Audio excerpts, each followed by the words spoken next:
Assalamualaikum. Saya Jais Ahok.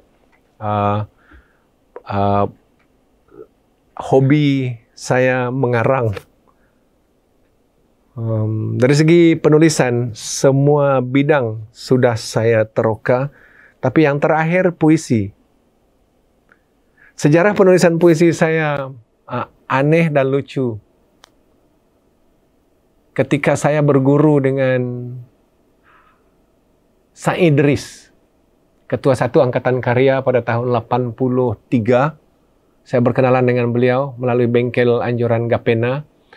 Saya melihat dia istimewa, maka saya mendekatkan diri kepada dia dan belajar menulis, membaca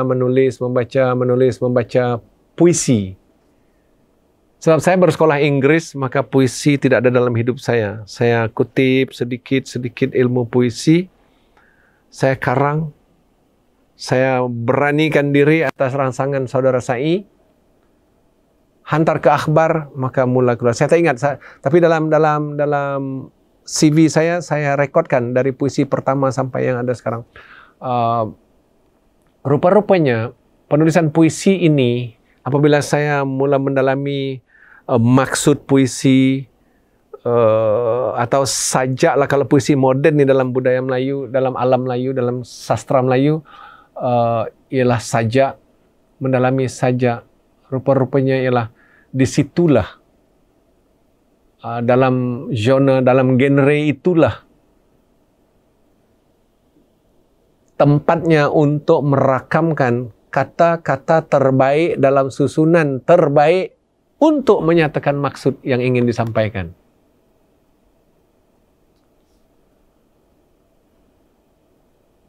Contoh, kalau dalam bahasa yang bukan puisi, untuk menyatakan aku banyak duit, oh aku kaya, cukup, orang faham, oh kaya, banyak duit, 1 juta. Dalam bahasa puisi, kalau disebut aku kaya, itu tidak poetik, bukan itu, sebab ada maksud simboliknya, ada maksud yang tersembunyi dan sebagainya. Maka puisi ini sangat-sangat indah, dan keindahan itu terjelma dalam bunyi-bunyinya kalau dibaca. Morfem-morfem yang tergabung dalamnya itu yang mempunyai makna. Semantiknya, mana yang berubah, mana yang bercabang, mana yang diperluas karena maksud yang ingin disampaikan, yang menjadi satu style. Sebab style atau gaya ini ialah bagaimana sesuatu itu nak disampaikan dengan bahasa yang langsung, bahasa puisi, ada puisi itu perlambangan dia, kita nak ikut lambang yang orang dah buat ataupun kita nak buat kita sendiri, kita nak wujudkan macam mana. Jadi kerjanya suatu anyaman karya, anyaman hasil kerja yang rinci, yang teliti, tidak boleh salah. Ejaan tidak boleh salah, hukum-hukum imbuhan, penggunaan kata, pemilihan kata dia tidak boleh salah, tapi boleh diperluas. Tersusun secara indah, menjadikan puisi itu indah. Sebab tidak semua sajak jadi indah, puisi harus indah. Sebab menurut Samuel Taylor Coleridge, seorang penganalisis puisi, puisi adalah kata-kata terbaik dalam susunan terbaik. Nah, dari pemikiran yang baik berbunga-bunga ini, saya melihat diri saya kecenderungan kepada alam. Sebab saya memang rapat dengan alam, saya suka berkebun, saya suka pergi ke hutan, saya suka hujan, saya suka laut. Tetapi akhirnya menjurus kepada pendidikan.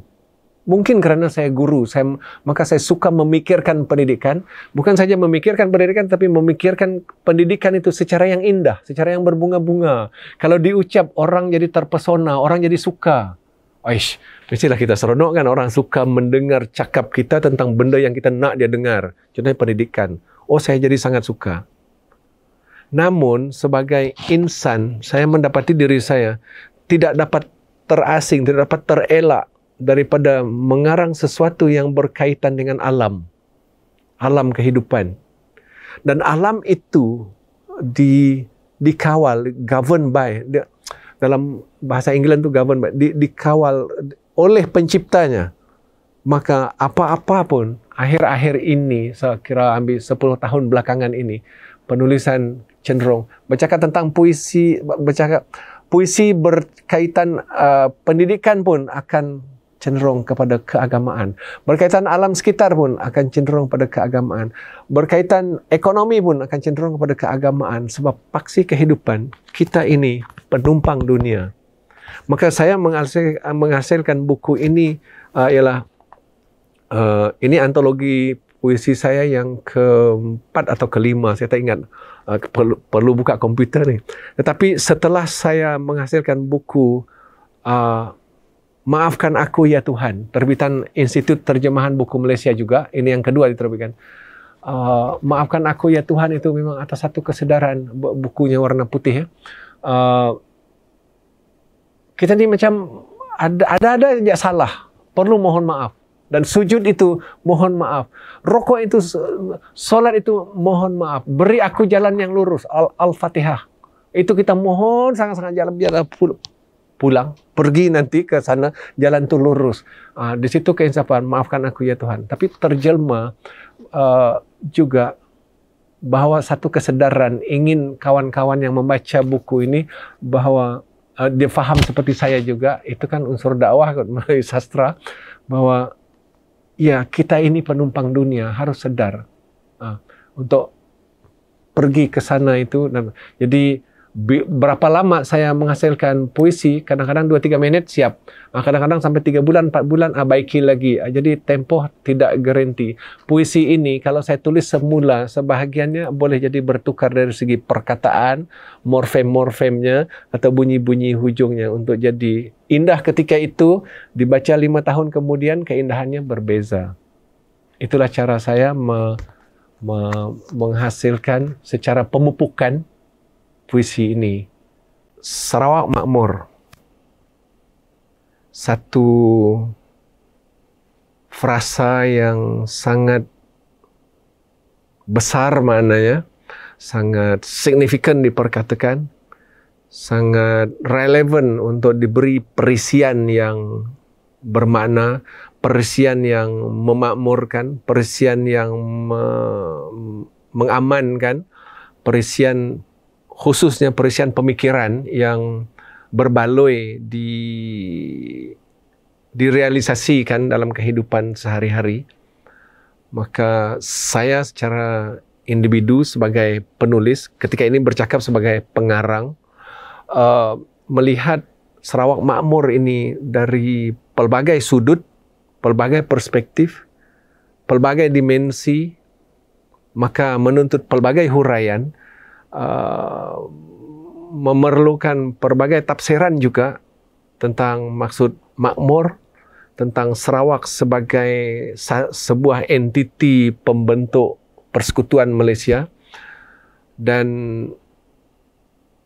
kehidupan masyarakat dalam sebuah wilayah, sebuah persekutuan Malaysia ini, saya nampak macam satu topik yang bagus, yang besar, yang mengundang pelbagai perspektif pemikiran, perspektif agama, perspektif ekonomi, perspektif pendidikan, perspektif sejarah, perspektif geografi, geopolitik, atau apa-apa sahaja sebenarnya dimensi pemikiran perspektif itu untuk memperlihatkan betapa Sarawak ini ialah sebuah wilayah pentadbiran yang pada 22 Julai diperingati sebagai sesuatu, secara individu melihatnya sebagai sesuatu yang dimanifestasikan dalam bentuk yang sangat-sangat membanggakan. Sebagai orang Sarawak, saya berasa kehidupan saya sedar kehidupan saya sejak sekolah rendah. Saya sedar saya hidup. Sebelum itu saya kurang sedar entah apa kegiatan saya. Tapi apabila masuk ke sekolah itu saya menyedari kehidupan saya. Setiap hari pergi ke sekolah ada sahaja aktiviti yang sama ada disuruh orang ataupun dibuat sendiri. Ada perujian, ada peperiksaan, ada kejayaan, ada kegagalan, ada pengulangan, ada kenaikan, ada pelanjutan, dan seterusnya dan seterusnya, sehingga ke alam kerjaya. Dalam alam kerjaya itu pula ada perhikmatan, ada memberi dan menerima. Contohnya memberi hikmat, mengajar saya sebagai guru, kemudian menerima imbalan dalam bentuk gaji, uang ringgit untuk kelangsungan kehidupan saya yang bagi saya makmur.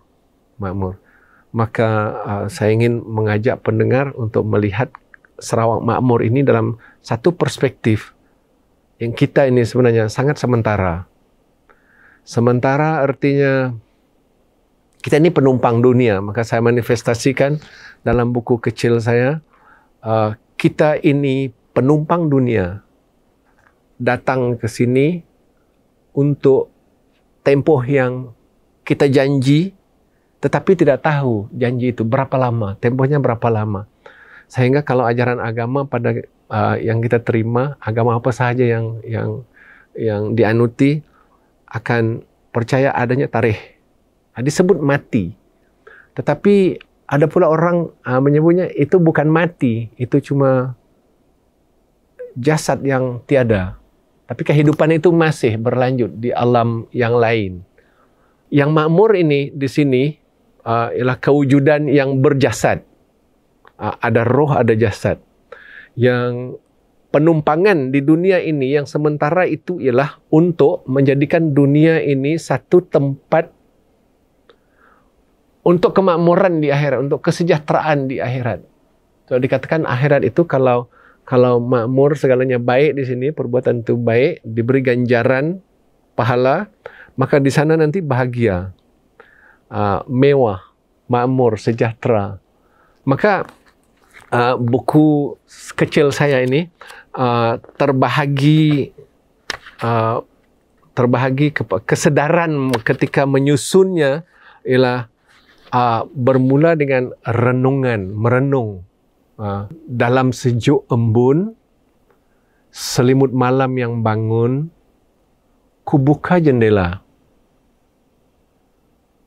menyaksikan kesyukuran yang bangkit mengulit panorama, sungguh bening dan indah kehidupan. Yang direstuinya kesaksian, ya Tuhan. Bagi saya, kehidupan ini, buka saja jendela, lihat di luar sana. Kalau Tuhan tidak restu, Allah tidak restu untuk kewujudan itu, sudah lama musnah. Kemusnahannya tidak pula dapat saya bayangkan. Saya tidak membayangkan kemusnahan itu sebagai sekecil-kecil, misalnya letusan gunung berapi, lavanya meleleh, memusnahkan itu. Ini tidak, dia lebih dahsyat daripada itu. Allah ini mengasihi makhluk ciptaannya dalam satu dimensi kemakmuran, keamanan, kesentosaan yang tidak mengerikan, yang tidak menjahanamkan, tidak menghancurkan. Dia memberi peluang kehidupan ini untuk berbakti kepada diri, untuk mencukupkan makan minum tuntutan jasad sendiri, harmoni begitu keadaannya, tidak diberi sakit dan penyakit. Kalau ada pun cobaan-cobaan kecil, tidak ada penyakit yang didatangkan, melainkan bersama-sama dengan obatnya, terpulang pada akal manusia menemukannya ataupun tidak, termasuk virus yang baru diberi nama corona ini. Baru 3 tahun kita menderitainya. Tapi kita menderitainya, tetapi Tuhan menguji itu, diturunkannya penyakit itu bersekali dengan obatnya. Cepat atau lambat manusia berjumpa obatnya, itu keupayaan manusia lah menerokai ilmunya pada dimensi perubatan atau pelalian atau pemusnahan makhluk yang tidak dikehendaki itu. Namun makhluk ini dia punya mutasi, dia punya percambahan varian begitu pantas. Macam inilah, ada orang menyebutnya sebagai musibah dah. Tapi saya belum. Saya masih melihatnya sebagai ujian Allah kepada makhluknya yang istimewa. Makhluknya yang istimewa satu saja, dia ada akal dan dia ada akal dan nafsu. Yang lain kalau nafsu sahaja, ya akal saja. Tapi makhluk bernama manusia ini, insan, dia ada dua itu. Maka cobaannya tentulah banyak sebab sifatnya dua diberikan, dua-dua lengkap. Maka jadi dalam aspek itu tafsiran saya terhadap kehidupan dalam buku saya ini, berdasarkan judulnya kehidupan, aku dan kamu, kamu itu sudah tentu Allah. Aku enggan pilu. Yang ketiga, andai Tuhan tidak memberinya. Atau tajuknya yang lain, bagaimana beri aku. Bingkisan buat teman. Engkaukah yang indah. Atau saya tafsir juga fitrah. Saya tafsir juga gurindam kerinduan. Kemudian di gerbang hujung. Kerana aku masih payah. Kehidupan ialah. Nah, kehidupan ialah ini saya nak baca sebab itu inti kepada tafsiran kehidupan yang lain-lain tadi itu. Maka tafsiran ialah. Kehidupan ialah. Kehidupan ialah kepatuhan. Patuh. Kehidupan itu begitu makmur, begitu memang perlu patuh. Dan coba kita manifestasikan keadaan kepatuhan yang dicipta Allah ini dengan kehidupan di jalan raya sahaja. Contohnya orang semua pergi ke sana, kan halal memang begitu, anak panah pun ke situ, tiba-tiba ada kereta bercanggah dengan kepatuhan itu. Apa terjadi? Sama ada orang lain sakit, dia sakit atau dua-dua sakit. Dia mati, orang mati atau dua-dua mati. Itu akibatnya. Tidak patuh. Kan itu kehidupan. Kalau mau makmur, kalau mau sentosa, kalau ya sentosa bahagia tentunya sebab tidak ada gangguan, tidak ada musibah, patuh. Kuncinya di sini patuh. Gerak pusing zarah-zarah air ikut lawan putaran jam. Mengapungkan zat-zat jasad. Menimang degup-degup pernafasan. Degup pernafasan ini kalau tidak ditimang dengan elok, berlainan kadar rentaknya, orang kata apa? Sakit jantung. Pengertian-pengertian di situ perlu harmoni dalam pemikiran kita, dalam pemahaman kita, dalam comprehension. Kalau kita melihat sesuatu, memberikan sesuatu, kita perlu comprehend. Comprehend itu bahasa England, bahasa Melayu, bahasa Nusantara, comprehend, faham kot? Faham. Difaham tak? Kalau difaham, maka dia dapat seluruh. Bukti kita faham atau tidak sesuatu ni ialah kalau diberi soalan kita dapat jawab 10/10, maka pemahaman kita mantap 100%. Tapi kalau cuma 7 bermaksud yang 3 itu ketika kita jawab kita pura-pura faham. Kehidupan manusia dia banyak pura-pura. Ada orang kata pura-pura ini satu lakonan, tapi ada orang kata kehidupan ini keseluruhannya itu memang lakonan di dunia. Di mana lagi kita tidak melakon. Jadi itu tafsiran-tafsiran yang indah untuk digugah, dibuka, untuk nanti dibesarkan pada perspektif pemahamannya dan pelbagai intelligence, pelbagai ilmu yang dapat digunakan di sana untuk mentafsirkannya. Mungkin pada dimensi ilmu fisik, dimensi ilmu astronomi, dimensi ilmu kimia, dimensi ilmu bio, dimensi ilmu geo, dimensi sejarah, atau dimensi apa-apa sahaja untuk terangkum di sana. Kita faham tak kehidupan? Macam itu. Kemudian kehidupan ialah itu pada rangkap 2. Kehidupan ialah kepatuhan, mendengar bicara dan bisik ajaran yang diwahyukan. Sebab itu kalau kita dengar siapa-siapa sahaja guru agama, pada dimensi orang Islam, tentulah ustaz yang membawakan ajaran Al-Quran. Pada dimensi orang yang lain, pada ajaran-ajaran kitabnya, saya takut menyebutnya, takut salah sebut. Nanti salah sebutkan budaya orang, agama orang. Jadi bukan anutan saya, maka kesalahan itu nanti tidak harmoni jadinya. So kehidupan ini harus harmoni. Tapi keseluruhan pengalaman saya sebagai orang Sarawak, anak Sarawak, membesar di Sarawak, berhikmat di Sarawak, pencen pun di Sarawak. Sarawak ini memberikan pengalaman kehidupan yang memuaskan hati saya, yang saya puas, saya bahagia. Orang suruh saya berhijrah, saya kata tak, saya nak di Sarawak. Dah lahir di Sarawak, mesti mati di Sarawak? Tak, tapi saya nak di Sarawak. Nah, kehendak kan, sebab aman, damai, kata mengata dalam hidup saya tidak ada. Kalau orang nak mengata di belakang itu soal dia. Tapi di depan nak bergaduh, nak berdemonstrasi besar-besaran, nak hanyut di jalanan, macam tak ada. Kalau ada orang miskin, cepat-cepat datang bantuan. Jadi kasih sayang keinsanan itu bagi saya terlibat secara mikro pun ada. Membantu orang, contohnya tengok orang tak kira di mana, kalau ada macam tak ada air, berilah air baginya. Itu pun bantuan kita, kasih sayang kita sesama insan. Arti prosperity, dia bukan prosperity ini kaya raya atau tidak, tapi aman, bahagia, serba ada, serba cukup, serba tidak mengancam kesentosaan, sentiasa sentosa. Itu penting kehidupan. Kehidupan ini kan kebahagiaan. Kehidupan bahagia, senyum. Kalau duit banyak pun, kalau muka masam sedih tak sudah, macam tak berguna je kot. Jadi kelengkapan. Di satu lagi perspektif kehidupan adalah kelengkapan. Saya mohon maaf kepada yang kurang lengkap, contohnya jari ada kurang. Ialah insan memang ada kekurangan, tapi kalau macam tengok jasad, jari, kaki, tangan itu kira macam lengkap, kesyukuran perlu ada. Masa itu nak ucap syukur, itulah yang paling kudus keadaannya ketika sujud.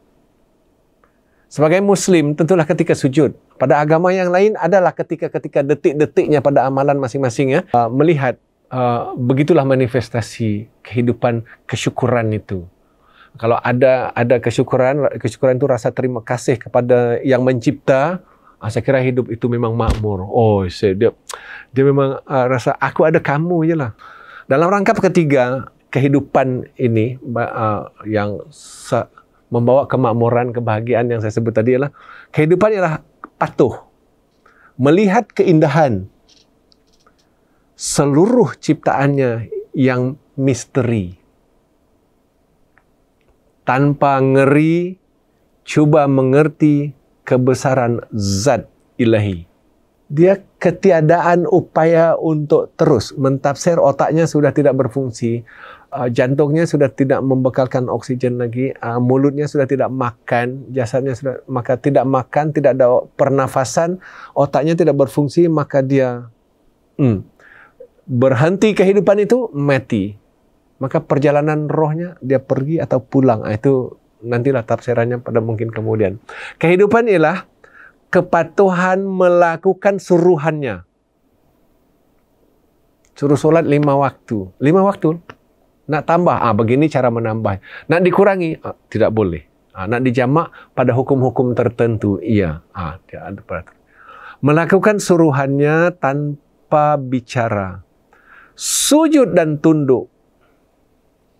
Penuh ketakutan, penuh kerajinan, tanpa lelah dan keluh kesah. Kepatuhan. Dia arahan perlu patuh. Itulah kehidupan. Dia patuh. Dahaga, minum, kecuali puasa. Makan, lapar, makan, kecuali puasa. Kalau tidak, zalim. Zalim nanti dia akan, sesuatu yang dizalimi, dia akan berakhir dengan noktah, kematian yang seksa, bukan yang bahagia. Ya, bukan yang sentosa, bukan yang harmoni, bukan yang dikehendaki. Dia begitu. Terlalu sakit. Mati kelaparan kan terlalu sakit. Kita melihat, kita yang tak lapar pun sakit. Melihatnya ini kan pula dia yang lapar. Berat bahu memikul. Berat lagi. Berat mata memandang. Berat lagi bahu memikul. Begitu keadaannya. Pada pandangan saya. Dan dengan anugerah yang istimewa. Kehidupan ialah kepatuhan kepada kewangian, bauan, keindahan. Saya kira hidup ini baunya wangi. Itu bagi saya. Pada pandang rupanya indah, pada bau dia wangi. Kalau busuk itu rasanya bukan kehidupan. Mungkin sinonim dengan bangkai. Bangkai juga kan baunya busuk gitu. Bukan kehidupan. Kalau kehidupan dia wangi bau. Tak cukup wangi dia spray minyak wangi. Aduh. Kehidupan juga ialah kepatuhan, nilai-nilai rasa kebaikan. Apa baik? Nak mentafsir perkataan baik itu mungkin satu hari boleh cakap no. Apa kebaikan? Macam mana manifestasi kebaikan? Baik antara mak bapa, insan, laki perempuan, perempuan dengan perempuan, lelaki dengan lelaki, dengan kawan kita, dengan ibu bapa kita, dengan adik beradik, dengan jiran tetangga, dengan bangsa lain, agama lain. Dia punya tafsiran satu hari. Belum tentu tamat dan belum tentu faham. Nilai-nilai rasa kebaikan, menginsafi kenikmatan. Itu penting. Menginsafi. Nikmat yang diberi itu perlu ada keinsafan.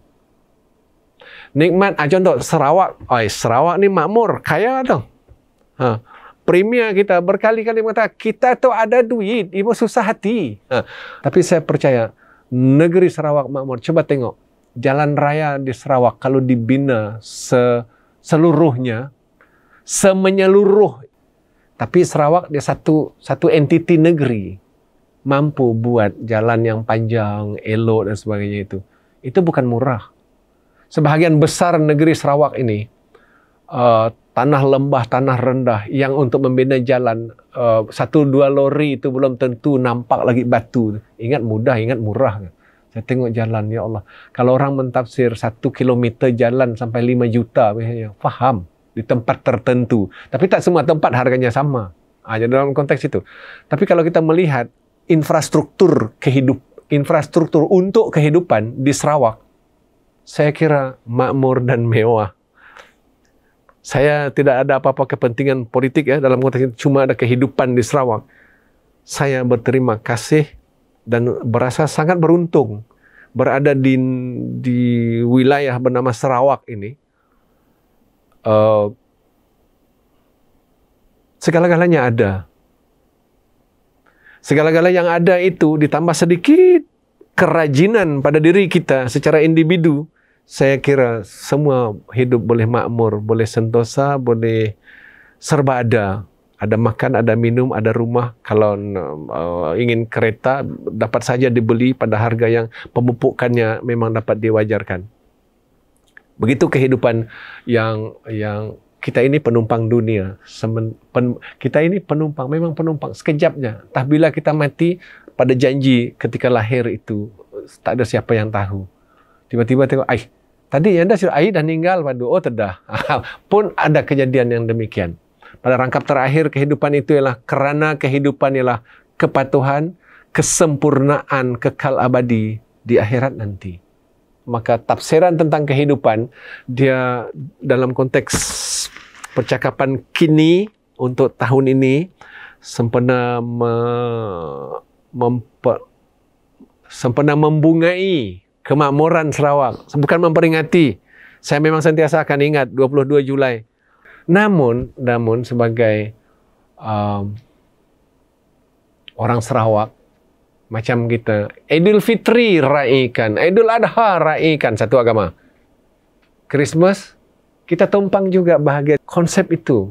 Konsep kejiranan yang sangat harmoni. Bagi saya bahagia berjiran dalam keadaan yang sangat harmoni. Apa-apa pun dalam kehidupan untuk makmur.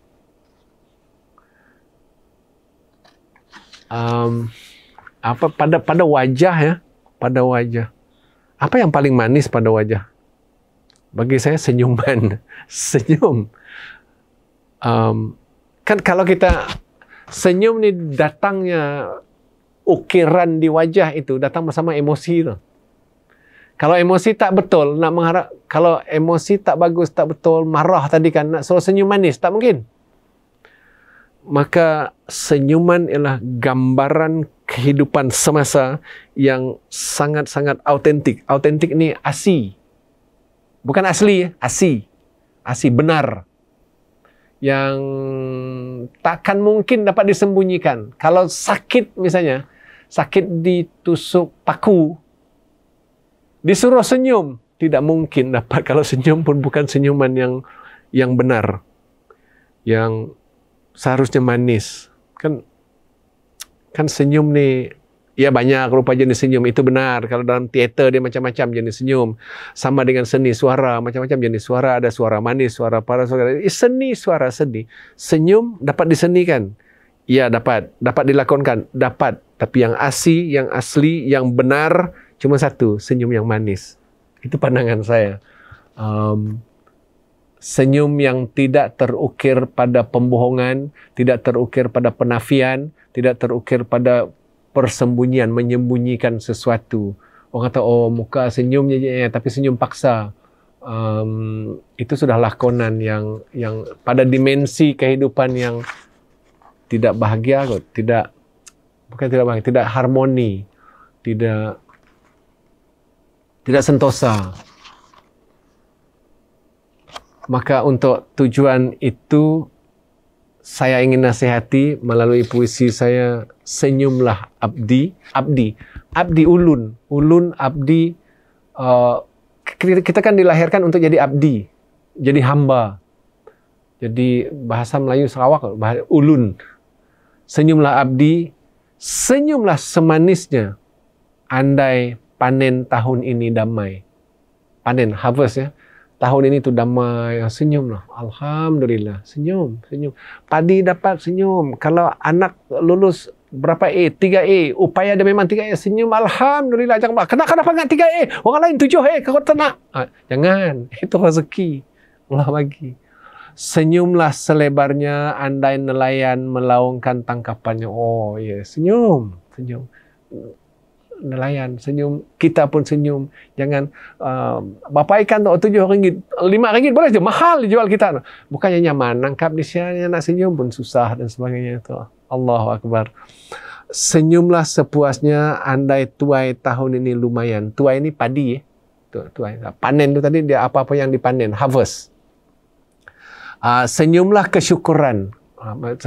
Saya nak yang nak saya ajak di sini, kita ini penumpang dunia, sama ada perspektif pertanian kan, nelayan kan, atau siapa sahaja, senyum karena Tuhan merestui kehidupan. Nelayan yang datang bawa ikan memanglah bau busuk, memang bau apa kata orang, bau hanyir, bau apa, memang bau ikan naik ke darat, macam biarlah, coba dalam air tu bau wanginya. Macam apa? Tapi bukan dunia kita tidak dapat menikmatinya. Tapi bagi ikan, bau ikan tu wangi agaknya. Tak tahulah, saya tak ada bahasa ikan. Kerana Tuhan merestui kehidupan untuk berabdi, untuk kita berabdi kepadanya. Sebab itulah Tuhan. Kewujudannya memang begitu, untuk mencipta kita, untuk kita jadi abdi kepadanya. Senyum, puas, terima seadanya pemberiannya, untuk kita kembali, untuk kita pergi berjumpa, untuk nanti sama ada ditempatkan di yang kita nak sangat, syurga itu, syurga jannah, atau pergi ke tempat yang gambaran seksanya itu luar biasa dahsyat, yaitu nar, atau dalam bahasa Sanskritnya neraka, atau disebut juga dalam tu Jahannam. Saya untuk akhiran ini, saya ingin kongsi yang terangkat kita ini penumpang dunia, sebuah puisi itu.